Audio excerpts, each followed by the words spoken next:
I'm Dietrich Klinghardt. I'm a medical doctor.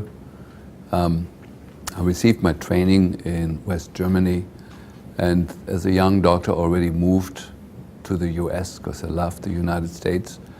I passed my tests here and I've been licensed here since 1983. And I've been practicing here really since then, but I go regularly back to Europe to both teach there and to learn what's new over there. And so I'm being like a dual agent, bringing things that I learn here back to Europe and things that I learn in Europe back to here. And I have a practice in Seattle that specializes in the treatment of chronic illness. And we sort of slowly moved up our ranks, me and the doctors that work with me. The average patient that we have has seen 23 other physicians before they've seen us. So we're sort of like, if you want, like a late stage of the journey that patients are on after they've maybe failed or have given up on other treatment modalities. And so in that position, were also forced to look deeply into the causes of illness. And the main thing that we discovered is that illness is not a static thing, that the foundational causes of illness are now quite different from what they were 30 years ago or 35 years ago or 40 years ago. I graduated in 1975 from medical school, and none of the things I've learned in medical school have prepared me for what we see now in the medical practice. I teach a lot of medical students that come through my practice, both from naturopathic schools and from traditional medical schools and osteopathic medical schools. And I am aware that the teaching in the medical schools to a large degree is lagging behind the evolution of illness. Like when I graduated from medical school, we didn't have a single lecture in those 5.5 years on chronic fatigue or on chronic pain. All the lectures were on acute pneumonia, on rare fatty acid disorders, which we never will see in our whole life as a physician. But the things that we encounter now every day, we didn't have a single lecture on. And unfortunately, that hasn't changed very much since then. So I want to just, from the beginning, kind of say from a medical perspective, there's kind of two kinds of illnesses. There's the illnesses that have a name, the traditional illnesses like diabetes or hypertension. There is fractures and there's appendicitis. And then there is the much larger amount of illnesses that really go without a name, where the people feel they have lost their zest, they lost their enthusiasm, they lost their sex drive, they lost their joy, they don't dance anymore, they don't sing anymore. They're still living, but they're living sort of like a half-life. And our experience, of course, with the patients that we see is that every patient that we see is in that category. The main symptom,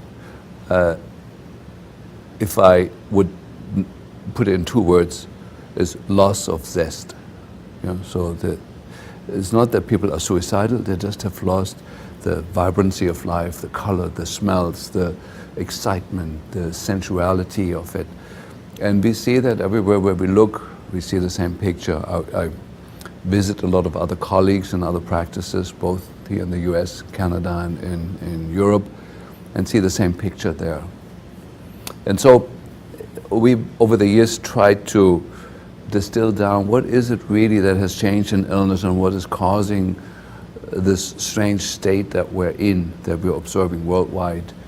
And we really were able to distill it down to just a few factors. The main one being people have increasing numbers of chronic infections.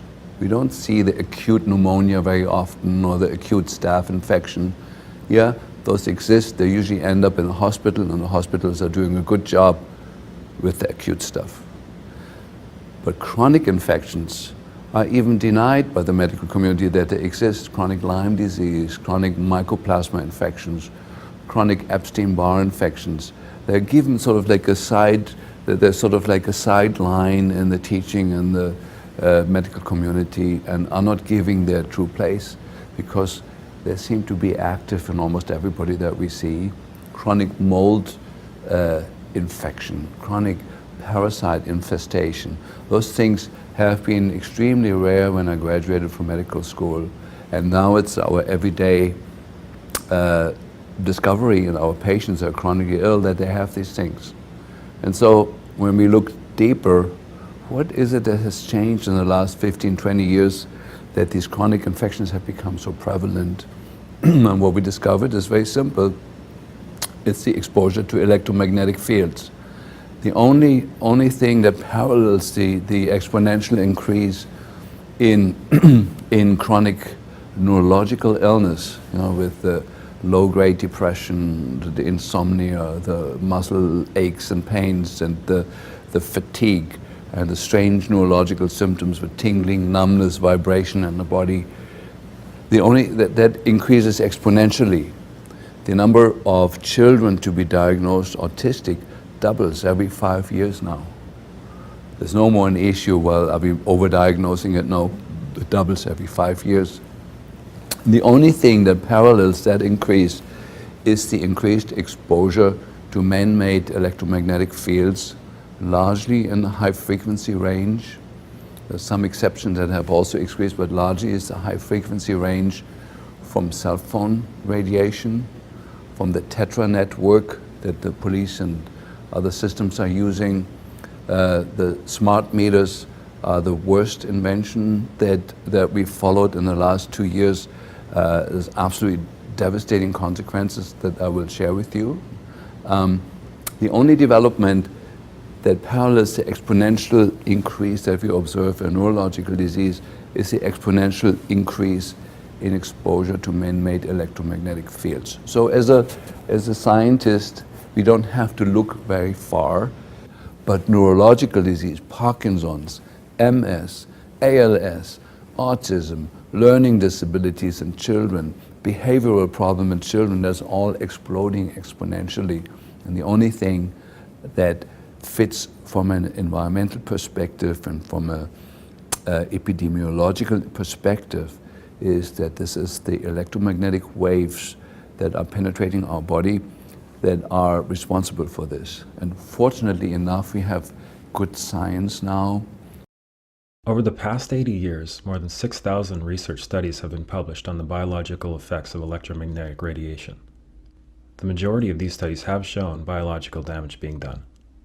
Of the many more recent advances in research, one notable study was published earlier this year by the University of Athens. The results over an 8-month period showed 143 proteins in the mammalian brain were altered after exposure to either a mobile phone or a DECT phone base, including proteins which have already been linked to Alzheimer's, glioblastoma, stress, and metabolism.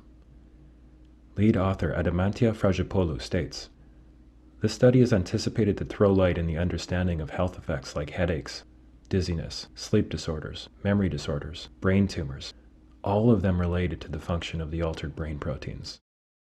This permanently destroys and alters the manufacturing of these proteins, meaning it completely changes the human organism permanently.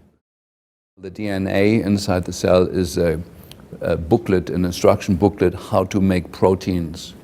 And we have about 120 to 200,000 different proteins that are in the cell or in the cell wall. The receptors, how the cell wall communicates with the outside environment is through proteins. And inside the cell, the manufacturing that each cell does of antibodies, of neuropeptides, of hormones, of cholesterol, of building blocks that the body needs to replace, used up body parts, that's all done by proteins.